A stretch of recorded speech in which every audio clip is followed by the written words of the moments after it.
The Possessed Lady, a horror story.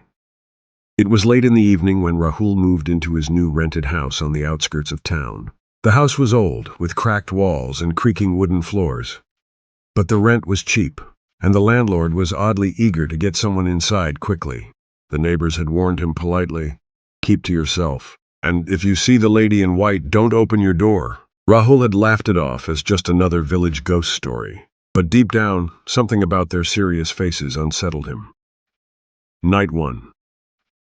That night, Rahul unpacked his things. Around midnight, he heard knocking on his front door. 3 slow, heavy knocks. He froze. The landlord had given him only one key, and nobody else should have been outside. He whispered to himself, "It's probably the wind."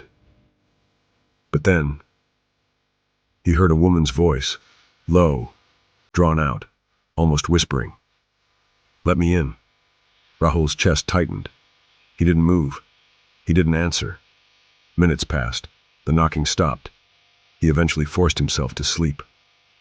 Night 2. The next night, Rahul heard footsteps above his ceiling.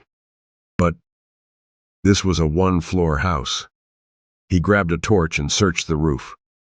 Nothing. When he came back inside, his front door was wide open. On the dusty floor, faint footprints of bare feet led from the doorway to the center of his living room, and then stopped, as if someone had been standing there, waiting.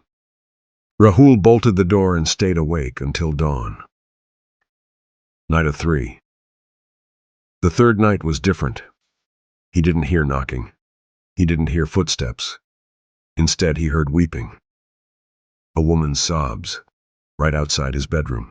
With trembling hands, he cracked the door open just a little. And that's when he saw her, a tall woman in a torn white sari, her long black hair hanging in front of her face. Her head twitched unnaturally, as if bones inside her neck were broken. She stood barefoot in the hallway, weeping. Then, without warning, her sobbing stopped. The silence was deafening. Slowly, her head snapped up, and she looked directly at him through the crack in the door. Her eyes were completely black. Her lips pulled back into a smile that was too wide to be human. She whispered, "I'm already inside."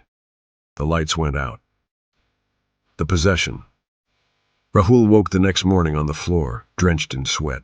His nails were bloody, as if he'd been scratching the walls all night. On his arm, bruises shaped like fingers gripped his skin. The neighbors noticed he wasn't himself anymore. His voice became deeper, harsher. His eyes would flicker black when he looked at people. At night, they heard him talking to someone inside the empty house. Some said they saw a woman standing behind him in the window. Others swore they heard 2 voices coming from his throat at once. On the final night, 1 week later, the landlord came to check on him. The door was unlocked. Inside, the house smelled of rot. The landlord called his name. No reply. He walked into the bedroom and froze. Rahul was sitting on the floor, rocking back and forth, his eyes completely black, his lips mumbling the same words over and over. "She's in me, she's in me, she's in me." And standing behind him, her hand resting on his shoulder, was the lady in white. Her head tilted, her smile stretching wider and wider until it nearly split her face.